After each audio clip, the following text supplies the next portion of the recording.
નમસ્તે વિદ્યાર્થી મિત્રો, સ્વાગત છે આપનું. ઘણા બધા મિત્રો આપણી સાથે જોડાઈ ગયા છે. ઓકે, અને રોજની જેમ આજે પણ આપણે ખાસ કામ એ કરવાના છીએ, બરાબર. કામની જ કોમેન્ટો આપણે ખાસ કરીએ. ઇકોનોમિક્સની અંદર હું આજે તમને જે ભણાવવાનું છું એ બરાબર ને, ઘણા બધા વિષયો એવા છે, બરાબર, જે ઘણા બધા માણસોની, ઘણા બધા અર્થશાસ્ત્રીઓ, વિશિષ્ટ વિદ્વાનો, એની આજે આપણે ખાસ ચર્ચા કરવાના છે. ગઈકાલે મેં તમને કૌટિલ્ય વિશે સમજૂતી આપી હતી, ઘણાને સમજૂતી નહોતી પડી, એટલા માટે ફરી વખત આજે કૌટિલ્ય પણ લેવાનો છું. પશ્ચિમની અંદર, એટલે પશ્ચિમ યુરોપના બધા વિશ્વના દેશો છે, ભારત સિવાયના દેશો, એની અંદર છે એ કઈ રીતે આપણું કામ થયું હતું, કઈ રીતે અર્થશાસ્ત્રનો ઉદ્ભવ થયો, કોણે કોણે અર્થશાસ્ત્ર અંગે કેવા કેવા વિચારો આપ્યા, શું શું કોન્સેપ્ટ આપ્યા, એ બધાની ચર્ચા આપણે આ લેક્ચરની અંદર આજે કરવાના છીએ. એટલે જેટલા અર્થશાસ્ત્રીઓ છે આપણે 11મા ધોરણમાં અને 12મા ધોરણમાં ભણવાના છીએ, સૌથી મોટો ફાળો આપ્યો એવા અર્થશાસ્ત્રીઓ, એની ચર્ચા ચિત્ર સાથે, એમના ફોટા સાથે આપણે માણવાના છે, સમજવાના છે. ફટાફટ વિડીયોને લાઈક કરો, અત્યારે શેર કરી દો, એટલે કોઈ પણ તમારી સાથે જોડાયેલું હોય, ફ્રેન્ડ હોય, તો ફટાફટ છે એ વિડીયો જોઈ શકે. ઓકે, એટલે આ રીતે છે આપણે કામ શરૂ કરીએ છીએ કૌટિલ્યથી. ઓકે, તમને બધાને ખબર જ હશે કે આપણે ગઈકાલે છે કૌટિલ્ય વિશેની માહિતી મેળવી હતી. આજ ફરીવાર થોડુંક રિવિઝન કરી લઈએ. ઘણા એવું કીધું હતું કે સાહેબ તમે થોડુંક ફાસ્ટ થઈ ગયા હતા, બરાબર, તો ધીમું ચાલો. ઓકે, તો અમને શાંતિથી, સરળતાથી ફરીવાર માહિતી લઈ લઉં છે, તમને વળી સરળતાથી ખબર પડશે. પહેલી અહીંયા વાત આપણને જે કરી છે, બરાબર, કૌટિલ્યએ, એ શું આપણને કૌટિલ્યએ કીધું હતું કે મનુષ્ય છે તો કોઈ પણ મનુષ્ય હોય, મનુષ્યની વૃત્તિ શું છે, તો કે મનુષ્યની વૃત્તિ અર્થ છે, બરાબર. દરેક મનુષ્ય પૃથ્વી ઉપર હોય તો બધા મનુષ્યોની ઈચ્છા શું હોય કે જે એ કામ કરે છે એને બદલામાં કશુંક મળે, બરાબર ને. તો આ રીતે જોવા જોઈએ તો મનુષ્યની વૃત્તિ અર્થ છે, મતલબ એને કશુંક મેળવવાની ભાવના છે, એટલે બદલામાં કંઈ ને કંઈક મળવું જોઈએ મને, એમ વિચારીને દરેક માણસ કામ કરે છે, એવી ઈચ્છા રાખે છે દરેક માનવી. એટલા માટે એવું કીધું કૌટિલ્યએ કે મનુષ્યની વૃત્તિ અર્થ છે. ઓકે, ચાલો, ત્યાર પછી આપણે ખાસ જોઈ લઈએ કે મનુષ્યના વસવાટવાળી ભૂમિ એ શું છે, અર્થ. મનુષ્યના વસવાટવાળી ભૂમિ એ અહીંયા શું વાત છે, ખાસ ધ્યાન આપજો કે મનુષ્યના વસવાટવાળી ભૂમિ એટલે મનુષ્ય પોતાના વસવાટ કરવા માટે જે જમીનનો ઉપયોગ કરે છે, એ જમીનને પણ કૌટિલ્યએ શું કીધી, અર્થ કીધી. કેમ અર્થ? જમીનને થોડી સંપત્તિ, જમીનને થોડી પૈસા વાળું વસ્તુ કહેવાય, પણ કૌટિલ્યએ કીધી કેમ? કારણ કે કૌટિલ્ય એવું માનતા હતા પોતે કે જ્યારે પણ માણસ કોઈ જમીનનો ઉપયોગ કરે છે તો ઉપયોગ શેના માટે કરશે? કાં તો ખેતી માટે, કાં તો રહેવા માટે, કાં કોઈને અન્યને ભાડે આપશે, કોઈને કામે રાખશે, એ જમીનનો ઉપયોગ કરીને બદલામાં કંઈક કમાણી કરશે. અને એટલા માટે એમણે કીધું માણસ જે જમીન ઉપર વસવાટ કરે છે એને પણ શું કહેવાય, અર્થ. અને આવી રીતે આખી પૃથ્વીને ધ્યાનમાં લ્યો તો આખી પૃથ્વીનું લાભ અને પાલન કેવી રીતે કરવું, એના ઉપાયો દર્શાવતા શાસ્ત્રને શું કહી શકાય? અર્થશાસ્ત્ર કહી શકાય. એટલે આ રીતે છે કૌટિલ્યએ વ્યાખ્યા આપી અર્થશાસ્ત્રની.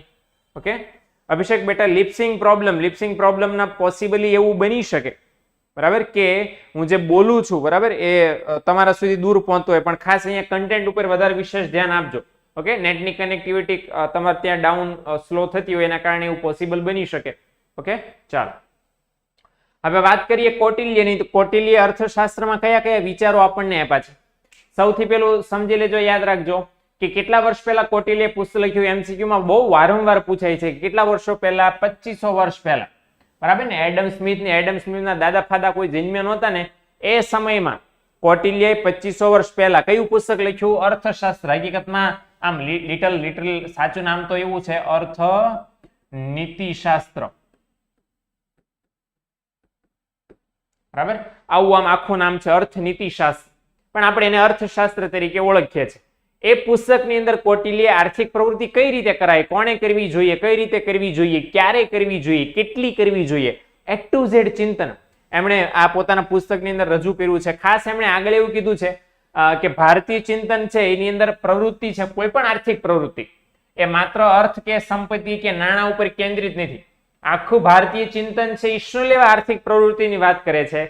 કારણ કે ભારતીય ચિંતનનું એવું માનવું છે, આપણી ભારતીય સંસ્કૃતિનું એવું માનવું છે કે જેટલી પણ બળતરા, જેટલું પણ ચિંતન આપણે કરીએ છીએ આર્થિક પ્રવૃત્તિ કરવા માટે, છેલ્લો આપણો ગોલ શું છે કે આ બધું કર્યા પછી માનવ કલ્યાણ થવું જોઈએ. એટલે આપણી આખા ભારતીય ચિંતનનું કેન્દ્ર બિંદુ શું છે? માનવ કલ્યાણ. માનવીનું કલ્યાણ થાય એટલે કોઈ પણ વસ્તુ કરી શકાય, અને કોઈ પણ એ વસ્તુ કરવાથી જો માનવ કલ્યાણ થતું હોય તો કરવી વ્યાજબી છે. એટલે સિમ્પલ વાત, આર્થિક પ્રવૃત્તિના કેન્દ્રમાં ભારતીય સંસ્કૃતિએ કોને રાખ્યું છે? માનવ કલ્યાણને. માનવીનું કલ્યાણ થાય એટલા માટે આર્થિક પ્રવૃત્તિ કરવી અનિવાર્ય છે. ઓકે, ચાલો.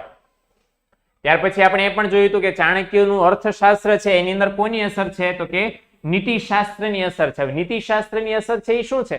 તો કે અહીંયા વાત એ કરી છે કે નીતિશાસ્ત્ર મતલબ લોકોએ પોતાનું વર્તન કેવું રાખવું જોઈએ. લોકો મતલબ કોઈ પણ પક્ષ કરાવે, રાજા, પ્રજા, દિવાન, મંત્રી, સૈનિક, બરાબર, ક્ષત્રિય, પૂજારી, પંડિત, બ્રાહ્મણ, શિક્ષક, જે બધા આવી ગયા એની અંદર. તો આ તમામ લોકોએ પોતાનું વર્તન સમૂહમાં, સામૂહિક જીવનની અંદર, જાહેર જીવનની અંદર કેવું વર્તન રાખવું જોઈએ, કેવા નીતિ નિયમોનું પાલન કરવું જોઈએ, આ બધું નીતિશાસ્ત્રની અંદર છે. બરાબર. હવે આ નીતિશાસ્ત્ર છે એ કોણે અપનાવ્યું છે? ચાણક્યે પોતાનું અર્થશાસ્ત્ર લખતી વખતે. એટલે એની અંદર એમણે અર્થશાસ્ત્રમાં સૂચનો કર્યા છે. શું શું સૂચનો કર્યા છે? ખાસ તો સૂચન એવા કર્યા છે કે આવી રીતે છે કામ કરવું જોઈએ, રાજાએ છે એટલી બાબતોનું ધ્યાન રાખવું જોઈએ, કરવેરા આ રીતે ઉઘરાવા જોઈએ, એટલે એને સૂચનો કર્યા છે. અને એટલા માટે કહી શકો કે ચાણક્યનું અર્થશાસ્ત્ર છે ને આમ સૂચનો વાળું છે કે આવું કરવું જોઈએ, આવું કરવું જોઈએ. આપણને માર્ગદર્શન આપવાના સૂચનો સ્વરૂપે એમણે આપણને માર્ગદર્શન, ગાઈડન્સ આપ્યું છે. ઓકે, અને એટલા માટે એવું કહેવાય છે કે ચાણક્યના અર્થશાસ્ત્રમાં કોની અસર છે? નીતિશાસ્ત્રની અસર છે. ઓકે, ચાલો. ત્યાર પછી આપણે જોઈએ કે ચાણક્યના આર્થિક વિચારોમાં જાહેર અને સામૂહિક વર્તનવાળી આર્થિક પ્રવૃત્તિ કેન્દ્ર સ્થાને છે. શું કીધું કે એમણે જેટલા પણ વિચારો રજૂ કર્યા એના સેન્ટરમાં શું હતું? તો કે તમે છે જાહેરમાં કેવું વર્તન કરો છો, સમૂહમાં કેવું વર્તન કરો છો, એને ધ્યાનમાં રાખીને એમણે પોતાના વિચારો રજૂ કર્યા છે. એક પર્ટિક્યુલર એક દાખલા તરીકે માત્ર કૃષિ ક્ષેત્રની વાત નથી, માત્ર ઉદ્યોગ ક્ષેત્રની, માત્ર સેવા ક્ષેત્રની, માત્ર રાજકીય વ્યવસ્થાની, માત્ર લોકોની પ્રજાસત્તાક વ્યવસ્થાની, એવું નથી. તમામ લોકો જ્યારે સમૂહમાં કામ કરતા હોય, જાહેરમાં કામ કરતા હોય ત્યારે વર્તન કેવું હોવું જોઈએ એ એમણે સેન્ટરમાં રાખ્યું છે. અને એને ધ્યાનમાં રાખીને એમણે પુસ્તક લખ્યું છે. ક્યારેય પણ જો તમને અર્થશાસ્ત્રનું પુસ્તક વાંચવા મળે કૌટિલ્યનું તો વાંચજો, વાંચવા જેવું છે, એકદમ સરસ છે. સંસ્કૃત લેંગ્વેજમાં, પ્રાકૃતમાં અને માગધી ભાષામાં. ત્યારે બિહારની અંદર મગધ, બરાબર, તો માગધી ભાષા હતી એની અંદર લખાયેલું. પછી ઘણી બધી બ્રાહ્મી લિપિમાં, એ બધી દેવનાગરી લિપિમાં કન્વર્ટ થઈ ગુજરાતી ભાષામાં પણ રૂપાંતર થયું છે એમ. બરાબર, લાઇબ્રેરીની અંદર પુસ્તક મેળા યોજાતા હોય, ઓનલાઈન પણ મળે છે. બહુ સરસ છે, વાંચવા જેવું કૌટિલ્યનું પુસ્તક ચાણક્ય. ઓકે, ચાલો. એમણે બીજું ખાસ કે કેટલી વ્યવસ્થાઓને ધ્યાનમાં રાખીને એમણે આ બધું પુસ્તક લખ્યા. તો બે વ્યવસ્થાને એમણે ધ્યાનમાં રાખી. કઈ કઈ વ્યવસ્થાને ધ્યાનમાં રાખી? એક તો રાજાશાહી રાજ્ય વ્યવસ્થા, કારણ કે જ્યારે કૌટિલ્ય પુસ્તક લખતા હતા ત્યારે આખા દેશનું સંચાલન કોણ કરતું હતું? રાજા. એટલે રાજ્ય વ્યવસ્થા હતી કોના ઉપર આધારિત હતી? રાજા આધારિત. રાજા બધું સંચાલન અને શાસન કરતા. એટલે એને ધ્યાનમાં રાખીને એમણે પોતાના આર્થિક વિચારો પુસ્તકમાં રજૂ કર્યા છે. અને બીજું કઈ વ્યવસ્થા હતી? કૃષિ પ્રધાન, કારણ કે ભારત દેશના મોટા ભાગના લોકો કૌટિલ્યના સમયમાં, આજે પણ, આજે તો 49% લોકો છે, ત્યારે ઓલમોસ્ટ 80 to 90% હતા. 100%માંથી 80 કે 90% વસ્તી શું કરતી હતી? કૃષિ. તો એટલા માટે કૃષિ પ્રધાન અર્થવ્યવસ્થા હતી. દેશના લોકોનું ભરણ પોષણ ખેતી દ્વારા જ થતું. એટલે આ બંને વ્યવસ્થાને ધ્યાનમાં રાખીને કૌટિલ્યએ પોતાના વિચારો આ અર્થશાસ્ત્ર નામના પુસ્તકમાં રજૂ કર્યા છે. તમારી એક નાની એવી જાણકારી માટે કહી દઉં કે આ જે કૌટિલ્યના અર્થશાસ્ત્રના વિચારો છે ને, એ વિચારો આપણે ડિટેલમાં 11મા ચેપ્ટરમાં આર્થિક વિચારો નામનું ચેપ્ટર છે, બરાબર, એની અંદર ભણવાના છીએ. એની અંદર કૌટિલ્યએ શું શું કીધું, કયા કયા વિચારો રજૂ કર્યા, એની વિગતવાર ચર્ચા આપણે કરવાના છીએ. તો ત્યારે બહુ મજા પડશે આપણને. ઓકે, પણ ત્યારની વાત ત્યારે રાખીએ. અત્યારે શોર્ટમાં તમને સમજાવું કે આ પ્રકારની બાબતો કૌટિલ્યએ પોતાના અર્થશાસ્ત્રમાં આવરી લીધી છે. આ રીતે એમણે કામ કર્યું છે. ઓકે, ચાલો વળી પાછું એક અહીંયા આવી ગયું છે. ગઈકાલની જેમ આજે પણ શપથ લેવાની છે, સરસ મજાની નાની એવી, કે ભણવામાં છે પૂરેપૂરી મહેનત આપણે રોજે રોજ કરવાની છે. કામ રોજે રોજ કરવાનું છે. જે તમને આપે છે, બરાબર, જરૂર કરતા વધારે, આપ્યા કરતા વધારે, માંગ્યા કરતા વધારે, એમની સામે રિસ્પેક્ટ આપણે કરો તો બહુ બેટર છે કે આપણને હંમેશા સારું મળે. ઓકે, ખાસ તો તમારા જે ગુરુજી હોય, તમારા માતા પિતા હોય, એમનો ખાસ આદર કરો, રિસ્પેક્ટ કરો તો બદલાવ મળશે. અને બહુ સાદો એક નિયમ છે, બરાબર ને? શું સાદો નિયમ છે? કે જેટલું રિસ્પેક્ટમાં, બરાબર, રિસ્પેક્ટ અને નફરતમાં બહુ સિમ્પલ છે કે તમે જેટલું આપો ને એના કરતા ડબલ મળે. પછી નફરત હોય તો ભલે અને આદર હોય તો ભલે, તમે જેટલું આપશો એટલું એના કરતા ડબલ સામે મેળવશો. ઓકે, તો એ બેઝિક લક્ષ્યને આપણે ધ્યાનમાં રાખીને મહેનત આપણે પૂરી કરવાની છે. અમારી મહેનત સફળ થાય એટલા માટે તમારે પણ રોજે રોજ એટલી પેરેલલ મહેનત કરવાની છે. તો આપણું કામ છે એ ખીલી ઉઠશે. અને જે તમે 2022 કે 23 નો જે ટાર્ગેટ રાખ્યો છે કે માર્ચની એક્ઝામમાં આટલા મારે ટકા લાવવા, 12 કોમર્સ પછી આ અમારે કામ કરવું છે, આ મેં મારો ગોલ છે, ટાર્ગેટ છે, એ તમે સરળતાથી કરી શકો છો. ક્લિયર થઈ ગયું ને?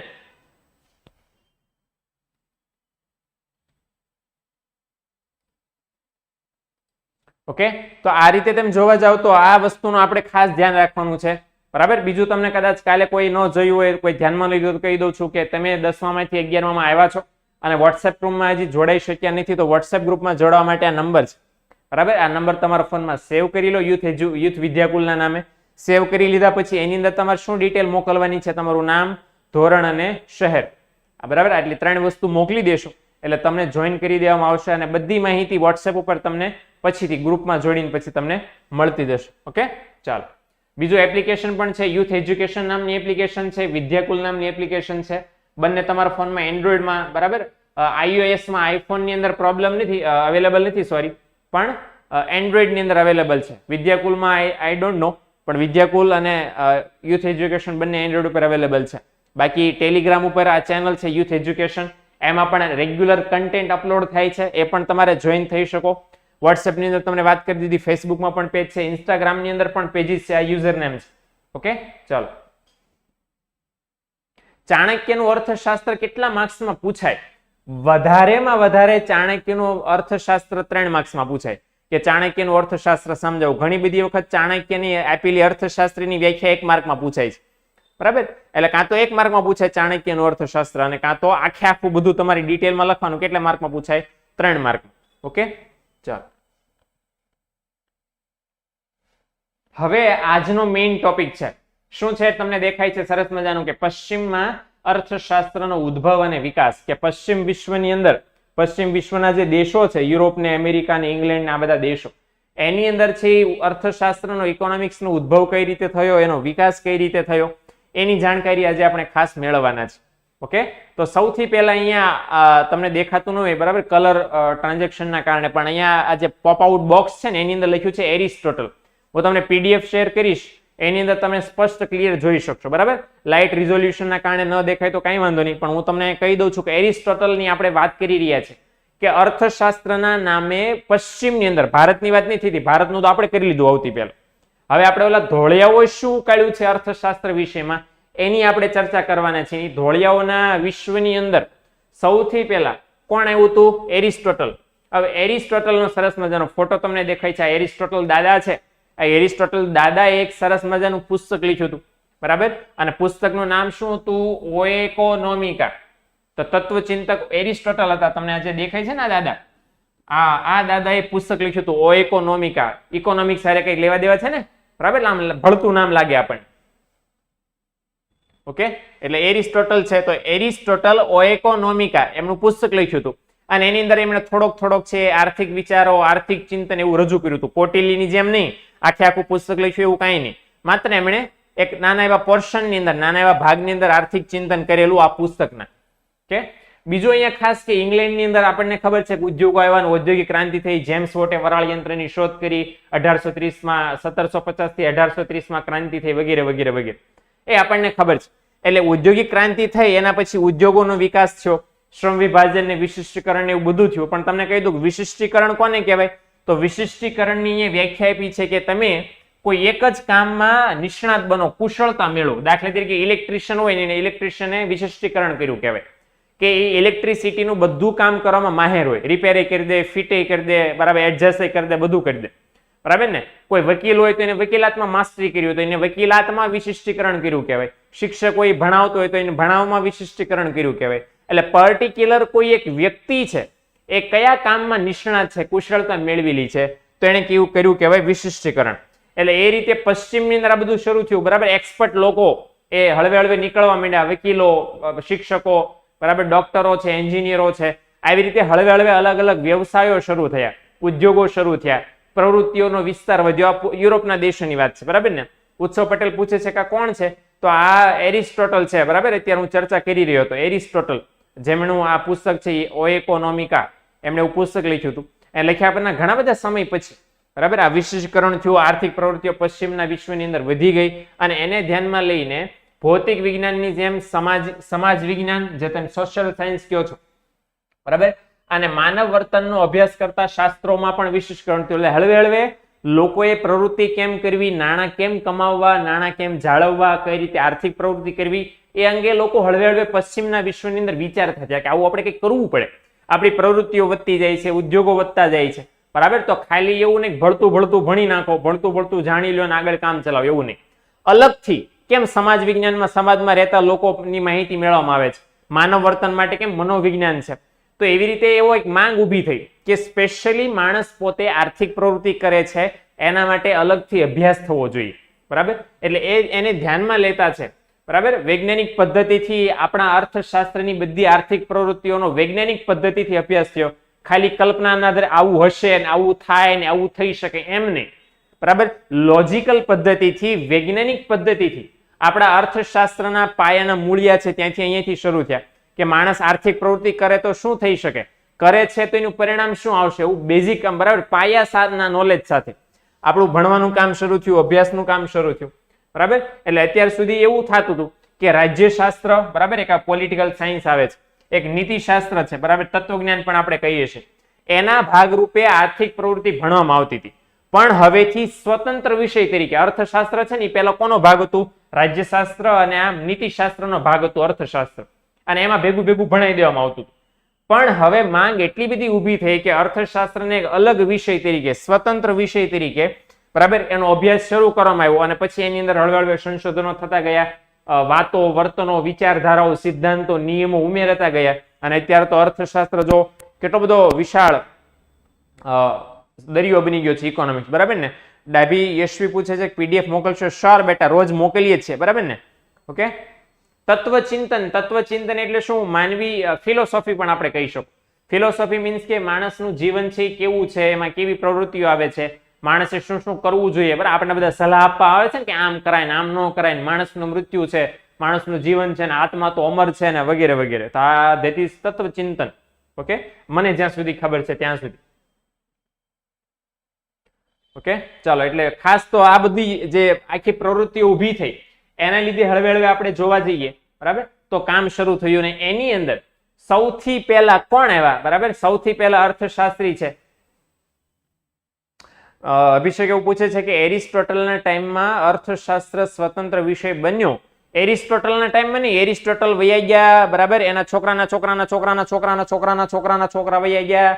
પછી ઇંગ્લેન્ડની અંદર 1750 કે એરિસ્ટોટલ નહોતા. એરિસ્ટોટલ તો સિકંદરની સમયની વાત કરું છું. એરિસ્ટોટલ તો ત્યારે હતા, સિકંદર ને પ્લેટો ને, બરાબર, એમના ગુરુ, બરાબર, આ સોક્રેટીસ ને આ બધા, તો એ બધા સમકક્ષના એ બધા સમયગાળા, તો બહુ જૂની વાત છે, બરાબર.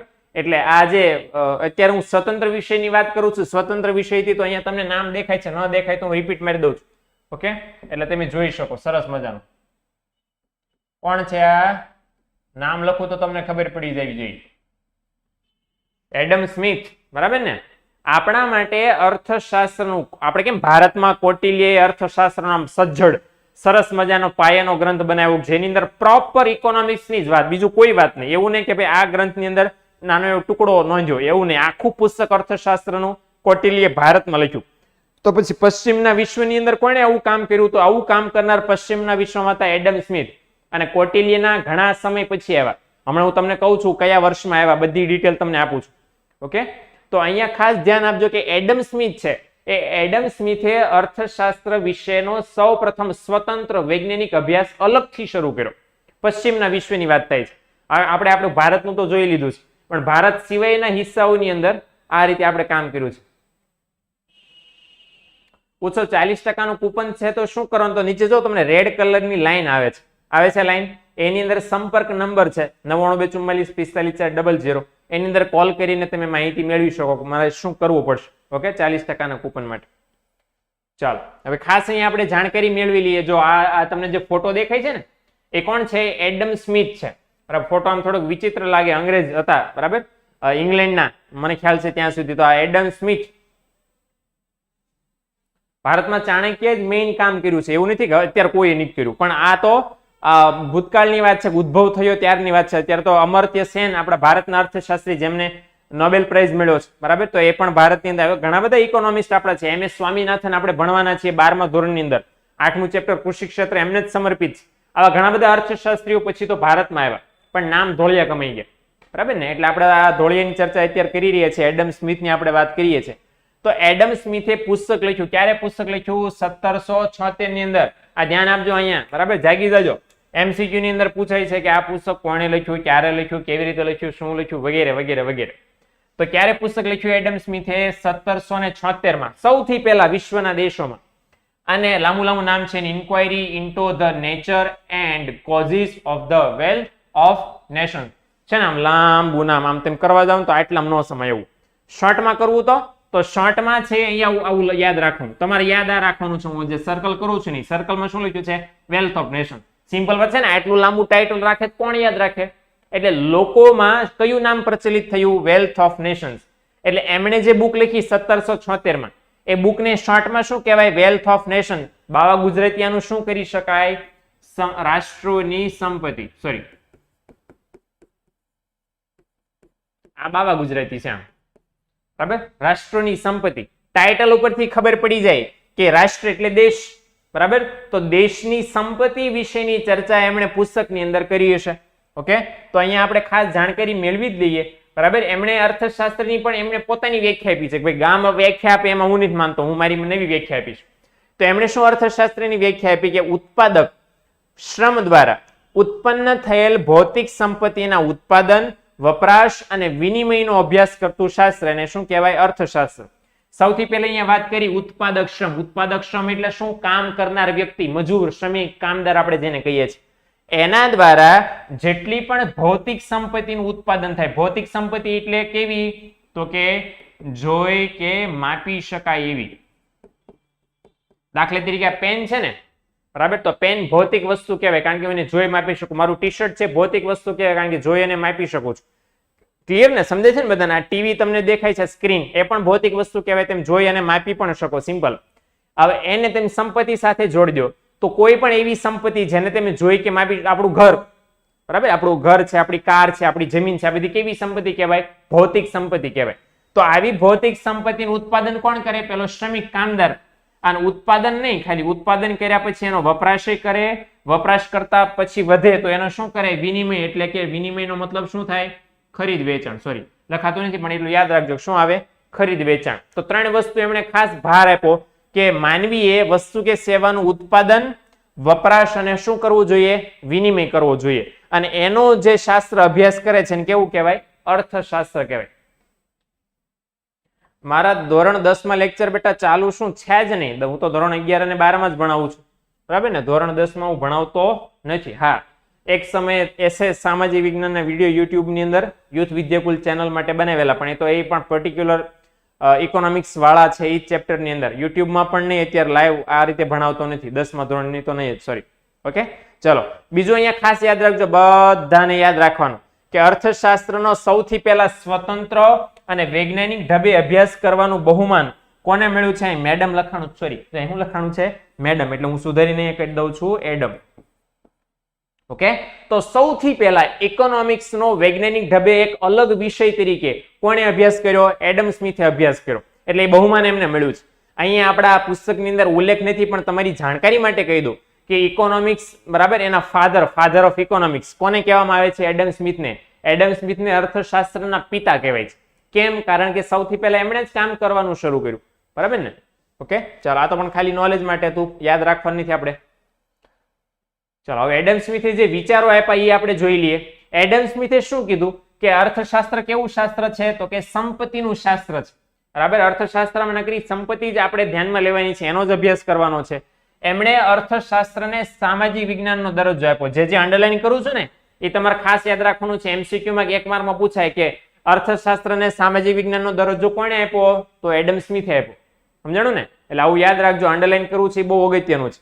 તો એડમ સ્મિથે અર્થશાસ્ત્રને સામાજિક વિજ્ઞાનનો દરજ્જો આપ્યો. બીજું, એમણે શું કીધું કે અર્થશાસ્ત્ર એક બાજુ માનવીના આર્થિક વર્તનનો અભ્યાસ કરે છે. માણસ કઈ રીતે આર્થિક પ્રવૃત્તિ કરે, કઈ રીતે કમાય, કઈ રીતે પોતાના નાણાંનું ઇન્વેસ્ટમેન્ટ કરે છે, બધું એ જાણે છે. અને બીજી બાજુ કે આવું બધું અભ્યાસ કરવાની પદ્ધતિ કેવી છે? વૈજ્ઞાનિક. ખાલી ઉડાવ પદ્ધતિ નથી, તર્કવાળી, લોજિકવાળી, કાલ્પનિક પદ્ધતિ નથી. એમણે જે અર્થશાસ્ત્રના અભ્યાસ કરવાની પદ્ધતિ શોધી કેવી છે? વૈજ્ઞાનિક છે. ઓકે, વચ્ચે એક સવાલ ઉત્પાદક શ્રમ વિશે ફરી સમજો. ઉત્પાદક શ્રમમાં નવું કઈ નથી, ખાલી એટલું યાદ રાખો કે ઉત્પાદન કરનાર વ્યક્તિને શું કહેવાય? ઉત્પાદક શ્રમ. હું કઈ વસ્તુ બનાવવા માંડું તો મને મારા માટે શબ્દ અર્થશાસ્ત્ર શું વાપરે? ઉત્પાદક શ્રમ. હવે એના દ્વારા સંપત્તિની 3 વસ્તુ થવી જોઈએ: ઉત્પાદન, વપરાશ અને વિનિમય. એટલે ઉત્પાદન થાય, ઉત્પાદન કર્યા પછી વાપરવાનું હોય, વાપર્યા પછી તો વધે તેને શું કરવાનું હોય? વેચી દેવાનું હોય. એટલે ખરીદ વેચાણ થાય. ઓકે, બહુ સિમ્પલ છે, એટલું બધું અઘરું નથી. ઉત્પાદક શ્રમ એટલે બહુ સાદી ભાષામાં કામદાર, શ્રમિક, મજૂર. બરાબર, એ આપણે બધા છે અર્થશાસ્ત્રની દ્રષ્ટિએ હું છે શ્રમિક જ કહેવાય. બરાબર, સીઈઓ હોય ને, સીઈઓ હોય કોઈ કંપનીનો, એને પણ અર્થશાસ્ત્રની ભાષામાં મજૂર કે શ્રમિક જ કહેવાય. ઓકે, પણ પછી કેટેગરી ને એના વેલ્યુ ને સેલરી ની બધું અલગ હોય. ચલો બીજું ખાસ કે એડમ સ્મિથે અર્થશાસ્ત્રને નીતિશાસ્ત્રથી દૂર રાખ્યું છે. કોણે શું કરવું જોઈએ, કોણે ક્યાં ધ્યાન રાખવું જોઈએ, આર્થિક કેમ અર્થશાસ્ત્ર એ કોટિલીએ અર્થશાસ્ત્રમાં નીતિશાસ્ત્રને ભેળવું હતું, પણ એડમ સ્મિથે ભેળવું નહીં. એમણે છે દૂર જ રાખ્યું. એમણે તો સ્પષ્ટ સિદ્ધાંત આનું આમ ને આનું આમ એમ જ એમણે કીધું, સૂચનો ન આપ્યા. બીજું ખાસ એમણે છે કોની વાત કરી છે અર્થશાસ્ત્રના પુસ્તકમાં? કેન્દ્રમાં માનવ કલ્યાણની વાત. કે ભાઈ સંપત્તિ વિશે આટલી બધી પ્રયોજન શા માટે કરવાની? માનવ કલ્યાણ થઈ શકે માટે. ઓકે, ચાલો. અને આપણે ખાસ હમણાં જોયું કે અર્થશાસ્ત્રના પિતા એડમ સ્મિથ ઓળખાય છે. બરાબર, એની તો આપણે જાણકારી મેળવી લીધી.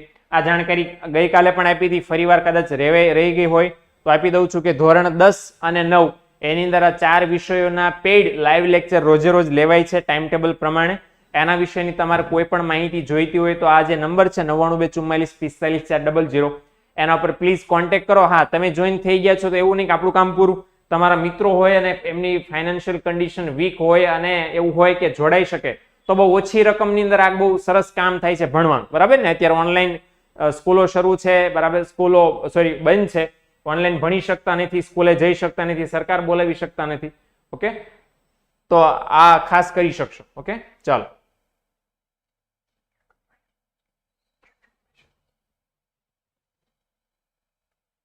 ઓકે, ચાલો. એટલે આલ્ફ્રેડ માર્શલ બીજા અર્થશાસ્ત્રી આપણે વાત કરી લઈએ. ઓકે, એડમ સ્મિથ વિશેની જાણકારી પૂરી. તો એડમ સ્મિથ વિશે આટલી માહિતી હતી. હું તમને પીડીએફ શેર કરું, તમને પૂછે કે એડમ સ્મિથના અર્થશાસ્ત્રના વિચારો જણાવો, તો એ પ્રશ્ન પૂછે તો એની અંદર જે મેં તમને મુદ્દા ટપકાવ્યા ને ફરી એકવાર તમને બેક મારીને સમજાવી દઉં. બરાબર, આટલા મુદ્દા લખવાના થાય 1 2 3 4 5. બરાબર, 4 મુદ્દામાંથી કોઈ પણ લખી શકો, 2 માર્કમાં પૂછાય તો એની વાત છે. ઓકે, ચલો. હવે આલ્ફ્રેડ માર્શલની વાત કરતા હતા. તો આલ્ફ્રેડ માર્શલ કોણ છે ભાઈ? તો આ દાદા છે ને, તમને દેખાય છે આ માર્શલ દાદા. માર્શલ દાદાને આપણે ખાસ યાદ રાખવાના છે, કારણ કે આખું 11માનું અર્થશાસ્ત્રની બુક ભણશું. મોટા ભાગના 11માની બુકના નિયમો સિદ્ધાંતો આમણે આપ્યા છે. મારવા નહીં દોડતા હો, કારણ કે જીવતા તો છે નહીં. બીજી વસ્તુ કે આમણે એમ જો ઘણા બધા એવું સમજતા હોય ભણવામાં કોઈ નિષ્ણાતનું નામ આવે કે આ નિયમ, આ સિદ્ધાંત ફલાણા ફલાણા વ્યક્તિએ આપ્યો છે. એડમ સ્મિથે 1776 ની અંદર બુક લખી છે, એ તમને દેખાડી દીધું, હમણાં શેર કરીશ પીડીએફ, એની અંદર તમે જોઈ શકશો. ઓકે, 1776 માં એડમ સ્મિથ. તો આલ્ફ્રેડ માર્શલની હું તમને વાત કરતો હતો કે ઘણા બધા લોકો એવા હોય કે પુસ્તકમાં ભણવામાં બેસે ને આમ કોઈ માણસનું નામ આવે ને પછી એના નામનો આખો સિદ્ધાંત આવે ને પાકો કરવો પડે, યાદ રાખવો પડે. અને ન આપ્યું હોત તો સારું, તો ક્યાં છે આને ગોતો ને ઢીકો ઢીકો કરો. તો એના કરતા એવું વિચારો જો સિદ્ધાંત કે નિયમ ન આપ્યો હોત ને તો આપણો અર્થશાસ્ત્રનો અભ્યાસ અતિ અઘરો બને. પ્રેક્ટિકલ વ્યવહારમાં અભ્યાસ કરવો બહુ અઘરો બને. એટલે આમનો તો આભાર માનવો જોઈએ કે આપણા વતી ચિંતન કર્યું, આપણા માટે ચિંતન કર્યું અને આપણને બધા નિયમો સિદ્ધાંતો સરળતાથી સમજાવ્યા. તો માંગનો નિયમ, પુરવઠાનો નિયમ, કિંમત નિર્ધારણ, સરેરાશ ખર્ચનો ખ્યાલ, સ્થિર ખર્ચનો ખ્યાલ, સીમાંત ખર્ચનો ખ્યાલ, અસ્થિર ખર્ચનો ખ્યાલ, આવા ઘણા બધા કોન્સેપ્ટ આમણે આપેલા છે. ઓકે, પણ અત્યારે તો ખાલી જોઈ લઈએ કે શું એમણે કર્યું કે આટલા બધા પુસ્તકો, આટલા બધો ખ્યાલ આપણે ધ્યાનમાં લઈએ છીએ. ઓકે, ચાલો. તો હવે ખાસ યાદ રાખજો બધા અહીંયા કે આલ્ફ્રેડ માર્શલે પુસ્તક ક્યારે લખ્યું? 1890 ની અંદર.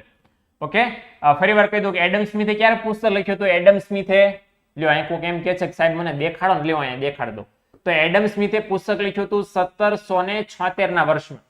ઓકે, એના પછી તરત સૌથી મોટો મેજર ફાળો કોનો હતો? આલ્ફ્રેડ માર્શલનો.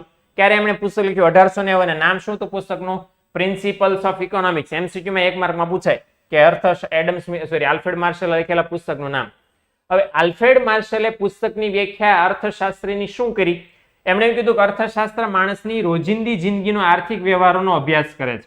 ઓકે, જેમાં એ ભૌતિક ચીજ વસ્તુઓના વપરાશથી સુખાકારી મેળવે છે. ભૌતિક એટલે ભલે પાછું જોઈ અને માપી શકાય એવું. એટલે અહીંયા ખાસ ધ્યાન આપજો કે એમણે શું કીધું કે આપણે માણસ તરીકે રોજબરોજ જે બધા કામ કરીએ, પ્રવૃત્તિ કરીએ છીએ ને, એનો અભ્યાસ કરવાનું કામ અર્થશાસ્ત્રનું છે. સાથે સાથે બીજી વસ્તુ એમણે ખાસ કીધી કે ભૌતિક વસ્તુ એટલે જોઈ અને માપી શકાય એવી વસ્તુઓથી જે કલ્યાણ થાય, સુખાકારી મેળવે, એનો અભ્યાસ અર્થશાસ્ત્ર કરે છે. એટલે શોર્ટમાં સિમ્પલમાં આ આખી વ્યાખ્યા એક લીટીમાં તમને સમજાવી છે, તો હું સરળતાથી કહી શકું કે આપણે રોજબરોજ જે કામ કરીએ છીએ એ રોજબરોજ કામ કર્યા પછી ભૌતિક ચીજ વસ્તુ મેળવીને આપણને જે સુખ મળે ને, દાખલા તરીકે તમે નોકરી કરી 10 કલાકની, 5 કલાકની, 8 કલાકની, વોટેવર, એ કર્યા પછી તમને બદલામાં જે નાણાં મળે એ નાણાંનો ઉપયોગ કરીને તમે વસ્તુ કે સેવા ખરીદો અને પછી તમને જે સુખ મળે એનો અભ્યાસ અર્થશાસ્ત્ર રોજબરોજ આપણી સાથે કરે છે. ઓકે, ચાલો હવે જોઈ લઈએ કે આલ્ફ્રેડ માર્શલે અર્થશાસ્ત્રને લગતા કયા કયા વિચારો આપ્યા છે. તો સૌથી પહેલું એમણે કીધું છે કે માર્શલે એવું બરાબર એવું ખાસ આપણને કીધું છે કે અર્થશાસ્ત્ર માનવીની રોજિંદી આર્થિક પ્રવૃત્તિનો અભ્યાસ કરે છે અને માણસે ભૌતિક ચીજ વસ્તુઓના વપરાશથી સુખાકારી મેળવવી કેવી રીતે એ પ્રયાસ કરીને વિશ્લેષણ કરે છે. ઓકે, આ તો એમણે ખાસ વસ્તુ વાત કરી, કેવી વસ્તુનો વપરાશનો ઉલ્લેખ કર્યો, માત્ર ને માત્ર ભૌતિક ચીજ વસ્તુનો ઉલ્લેખ કર્યો. તો એમણે આલ્ફ્રેડ માર્શલે જ્યારે અર્થશાસ્ત્રનો અભ્યાસ કર્યો, અર્થશાસ્ત્ર વિષયને ધ્યાનમાં રાખીને વ્યાખ્યા આપી, કાંઈ પણ કર્યું, તો એ કરતી વખતે કોને ધ્યાનમાં રાખી છે? ભૌતિક એટલે કે જોઈ અને માપી શકાય એવી વસ્તુઓ, એના વપરાશથી તમે કેવી રીતે સુખાકારી મેળવો છો એનો અભ્યાસ એમણે અર્થશાસ્ત્રમાં કર્યો. ઇન શોર્ટ, સાદી ભાષામાં આલ્ફ્રેડ માર્શલે શું કર્યું કે ભાઈ માણસ રોજિંદા જીવનમાં કામ કરે છે તો કેવી વસ્તુ વાપરે છે, ચીજ વસ્તુઓ, અને કેવી હોય? ભૌતિક, જોઈ કે માપી શકાય એવી. હવે ખાલી એવું છે આપણી પાસે તો જે જોઈ કે માપી નથી શકતા એવી બધી વસ્તુ વાપરીએ છીએ. ઇન્ટરનેટ, બરાબર, ઇન્ટરનેટને તમે જોઈ શકો, બરાબર ને, જોઈ નહીં શકતા. 3 ફૂટ લાંબુ ઇન્ટરનેટ છે, માપી નહીં શકતા. એને તો માત્ર તમે ડેટામાં, કેલ્ક્યુલેશનમાં, આંકડામાં માપી શકો, પણ આમ નથી માપી શકતા. તો એ અભૌતિક વસ્તુ છે, પણ છતાં વાપરીએ છીએ ને આપણે બધા. તો અહીંયા માર્શલ, બરાબર, એમણે જે વ્યાખ્યા લખી, એમણે જે અભ્યાસ કર્યો, એક માત્ર ને માત્ર કેવી વસ્તુનો અભ્યાસ કર્યો? ભૌતિક વસ્તુનો. અને એના દ્વારા આપણે કઈ રીતે સુખાકારી મેળવીએ છીએ, કઈ રીતે સુખ પ્રાપ્ત કરીએ છીએ એનો અભ્યાસ એમણે પોતાના પુસ્તકની અંદર કર્યો. અને એટલા માટે એમની ટીકા થઈ, નિંદા નહીં પણ ટીકા થઈ, એમની ભૂલ કાઢવામાં આવી. શું ભૂલ કાઢવામાં આવી? કે એમણે માત્ર ને માત્ર ભૌતિક, બરાબર, એટલે કે જોઈ અને માપી શકાય એવી વસ્તુઓના જ વપરાશની વાત કરી, અદ્રશ્ય અભૌતિક વસ્તુના વપરાશની વાત કરી નહીં. માટે એમની વ્યાખ્યા ટીકાનો ભોગ બની અને એવું કહેવામાં આવ્યું કે તમારો અભ્યાસ ચાલે નહીં, થોડોક અધૂરો છે, બરાબર, રિવાઇઝ કરો, સુધારો કરો, બરાબર. બીજું ખાસ કે એડમ સ્મિથે જેવી રીતે માનવ કલ્યાણને કેન્દ્ર સ્થાને મૂક્યો હતો, એવી રીતે માર્શલે પણ આ બધા અભ્યાસમાં કોને કેન્દ્ર સ્થાને લીધા છે? માણસને, માનવીને, બરાબર. માનવીને ધ્યાનમાં રાખીને જ એમણે પણ પોતાનું પુસ્તક લખ્યું છે, બરાબર. અહીંયા સુખાકારી મેળવવાનું કીધું, સુખાકારી કોની મેળવવાનું કીધું? માણસની, બરાબર. એટલે જેવી રીતે એડમ સ્મિથે માણસને કેન્દ્રમાં રાખ્યો, આલ્ફ્રેડ માર્શલે પણ માણસને કેન્દ્રમાં રાખ્યો. ઓકે, તો આ કોના વિચારો છે? બધા આલ્ફ્રેડ માર્શલના વિચારો છે. 2 માર્કમાં પૂછાય તો તમારે આટલું લખવાનું થશે: અભ્યાસ, ટીકા અને ત્રીજો મુદ્દો. ક્લિયર? ચલો ત્યાર પછી ત્રીજા અર્થશાસ્ત્રી છે પ્રોફેસર લાયોનલ રોબિન્સ. અને આ મને બહુ ગમે છે. એનું કારણ એ છે કે સૌથી પ્રેક્ટિકલ, સૌથી વ્યવહારુ અર્થશાસ્ત્રના વિચાર કે જેને તમે આમ કંઈક સમજી શકો, બરાબર. ભાજી મૂળા રોકેટ સાયન્સ નહીં, તમે આમ સીધું તમને કહી શકે કે સાહેબ આ આવું કામ વ્યવસ્થિત થઈ શકે.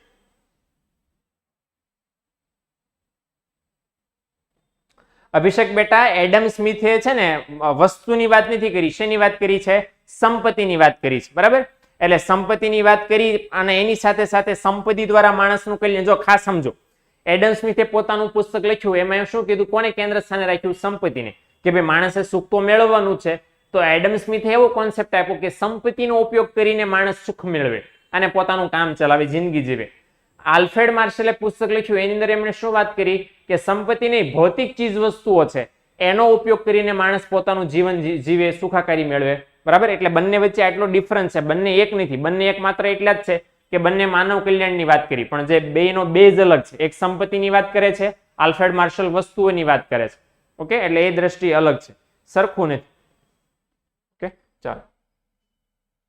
એટલે આ વસ્તુની વાત એડમ સ્મિથે કરી નથી, એમણે તો સંપત્તિની વાત કરી છે. ચલો, આપણા હું તમને વાત કરતો તો ત્રીજા અર્થશાસ્ત્ર. અભિષેક બેટા સમજાણું ને? મેં સમજાવ્યું કે બંને વચ્ચે મેઇન આટલો ડિફરન્સ છે. હા કે ના મને કે, એટલે પછી હું આગળ વધી શકું. આ દાદા આપણી વાટ જોવે છે. આ દાદાનું નામ શું છે?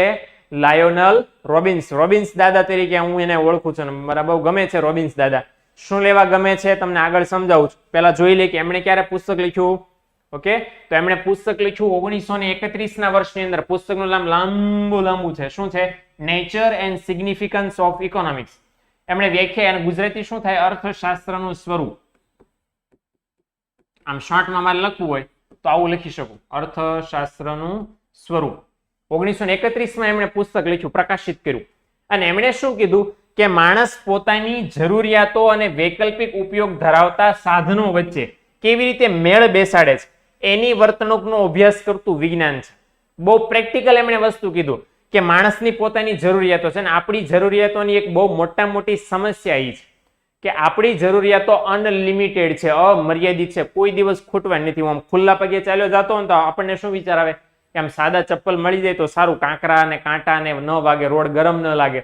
ચપ્પલ આવી જાય પછી આપણને એમ થાય સેન્ડલ આવે તો સારું, સેન્ડલ આવી જાય પછી આપણને એમ થાય સારી કંપનીના આવે તો સારું, સારી કંપની આવી જાય પછી આપણને શૂઝ આવે તો બહુ સારું કે આખા પગ ઢંકાઈ જાય ને મજા આવે. પછી આપણને કંપનીનો વિચાર કરીએ, એમાં બ્રાન્ડેડ વસ્તુ નાઇકીના શૂઝ આવે એટલે હાલવાની એવી મજા આવે, શું વાત કરો. એ નાઇકીના શૂઝ આવી જાય પછી એમ થાય તોય ચાલવાનું તો રહ્યું જ ને, તોય પગ હારે જ કામ લેવાનું. સાયકલ મળી જાય ને તો ફટાફટ આપણે આમ ટ્રાન્સફર કરી શકીએ. પછી આપણી જરૂરત હોય બાઇક લ્યો, બાઇક આવે એટલે એમ થાય કાર લ્યો, કાર આવે એમ થાય મારુતિ 800 નહીં, અમારે તો મર્સિડીઝ લેવી છે. આપણી જરૂરિયાતો કોઈ દિવસ ખૂટવાની નથી. એટલે જરૂરિયાતો કેવી છે આપણી? અનલિમિટેડ. પ્રોબ્લેમ ક્યાં ઊભા થાય છે? મને એમ થાય કે હું BMW 4 લઈ આવું, બરાબર, તમારી જરૂર ઊભી થઈ કે મને એમ થાય કે મારે અહીંથી અમેરિકા જાવ. બધાને બધી ઈચ્છાઓ થાય છે અને ઈચ્છાઓની કોઈ સીમા નથી. પ્રોબ્લેમ ક્યાં ઊભો થાય છે? આ બધી ઈચ્છાઓને, આ બધી જરૂરિયાતોને જ્યારે તમે પૂરી કરવા જાઓ તો એ પૂરી કરવા માટેના સાધનો તમારી પાસે પૂરતા નથી. મારે અત્યારે અમેરિકા જવું છે, અહીંયા અત્યારે અમદાવાદ જવું છે, અહીંયા અત્યારે મારે કતારગામે જવું છે અને અત્યારે બ્રિટને જવું છે. એક સાથે બધી જગ્યાએ જઈ શકું અને કદાચ જઈ શકું તો એવું વાહન નથી એક સાથે મને 4 જગ્યાએ પહોંચાડી દે. કાં તો કતારગામ જાઓ તો બાકીના બધા ન જઈ શકું, અમેરિકા જાઓ તો બાકીની બધી જગ્યાએ ન જઈ શકું ને, 5 માંથી કોઈ પણ એક જગ્યાએ જઈ શકું. અને એ લઈ જવા માટે પણ મારી પાસે લિમિટેડ છે, એક જ વિમાન છે, બરાબર ને. એક વિમાન એક જ જગ્યાએ જઈ શકે ને, એક આરે 3 જગ્યાએ તો વિમાન જાય નહીં, બરાબર. આમ કોપી કરી દો, કટકા કરી દો, એક ટુકડો આમ ગયો, એક ટુકડો આમ ગયો, એક ટુકડો આમ, તો થાય નહીં કોઈ દિવસ.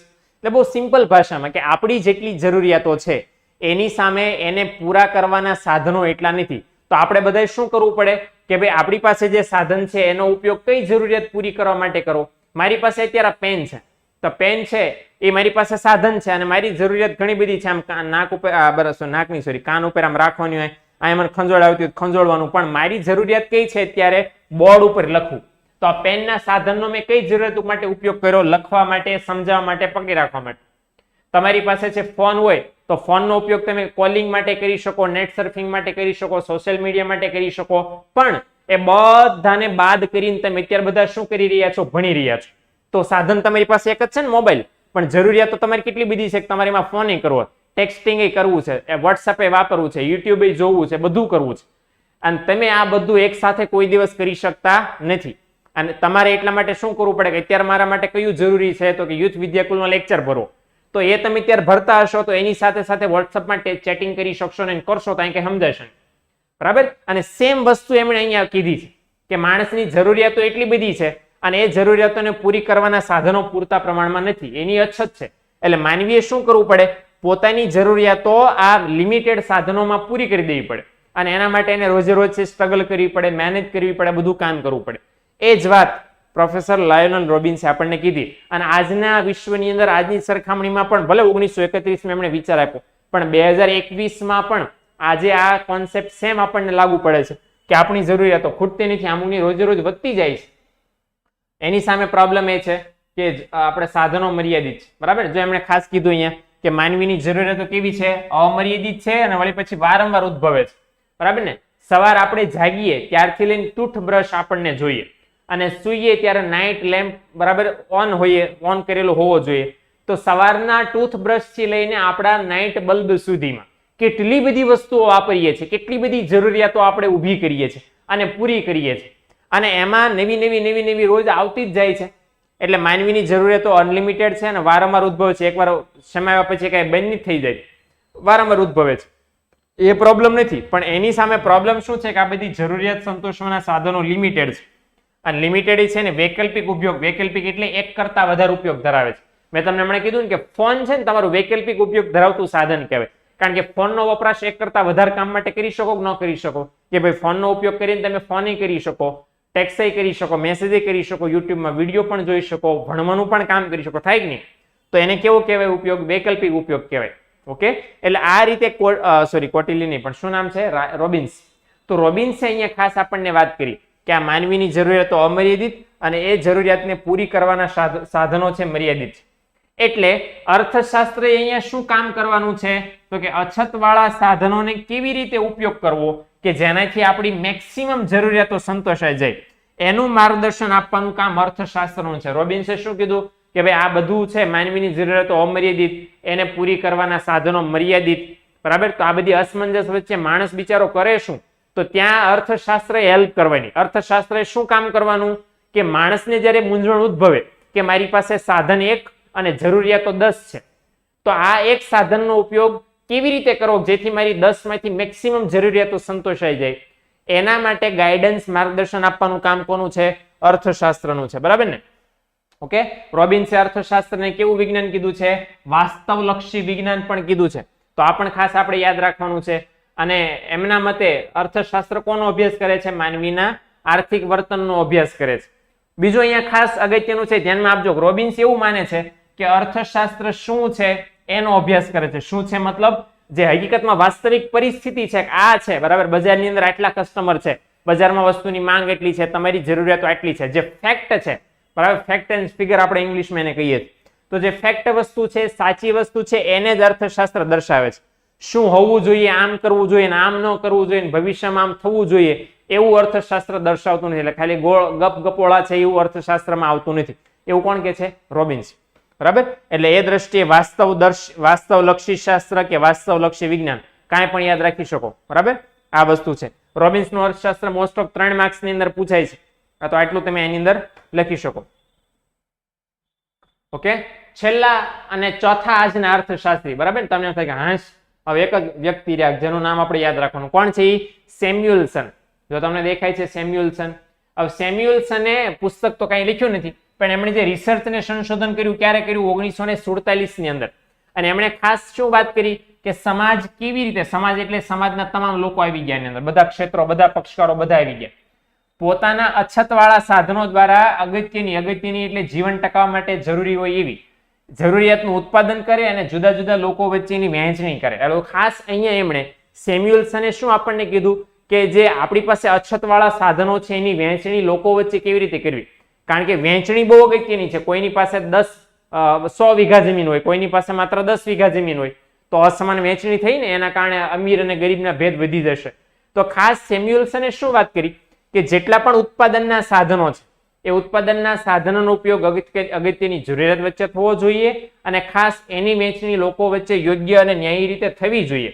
ઓકે, અને એના માટે સેમ્યુઅલ્સને શું કીધું કે સમાજની પસંદગી અને સાધનોની વહેંચણી એ મુદ્દો ખાસ અગત્યનો છે. ઉત્પાદનના સાધનો કઈ રીતે પસંદ કરશો, કોને કેટલા કેવી રીતે વહેંચશો એ ખાસ અગત્યનું. કારણ કે બધા વચ્ચે વ્યવસ્થિત યોગ્ય ન્યાયી પ્રમાણમાં વહેંચાય તો સમાજમાં આવકની અસમાનતા, સંપત્તિની અસમાનતા, અમીર ગરીબના જે ભેદ છે એ બધા ઊભા ન થાય અને બધા ગરીબી જેવા પ્રશ્નો ઊભા ન થાય, બેકારી જેવા પ્રશ્નો ઊભા ન થાય.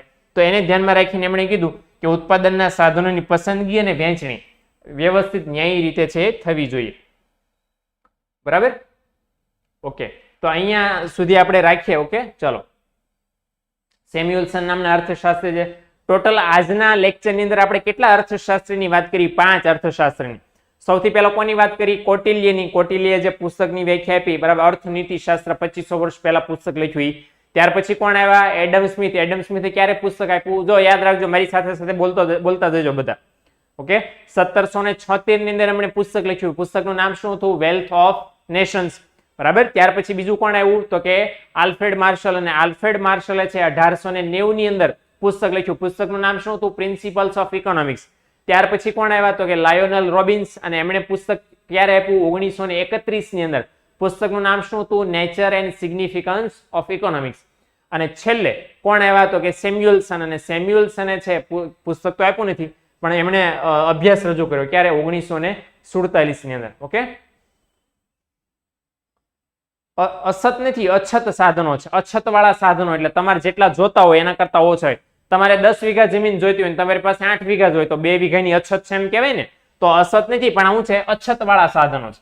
અછત વાળા એટલે તમારે જેટલા જોતા છે એના કરતા ઓછા હોય. 2 મકાન જોતા હોય પણ તમને એક જ મળે, 3 જોતા હોય તો એક જ મળે. ઓકે,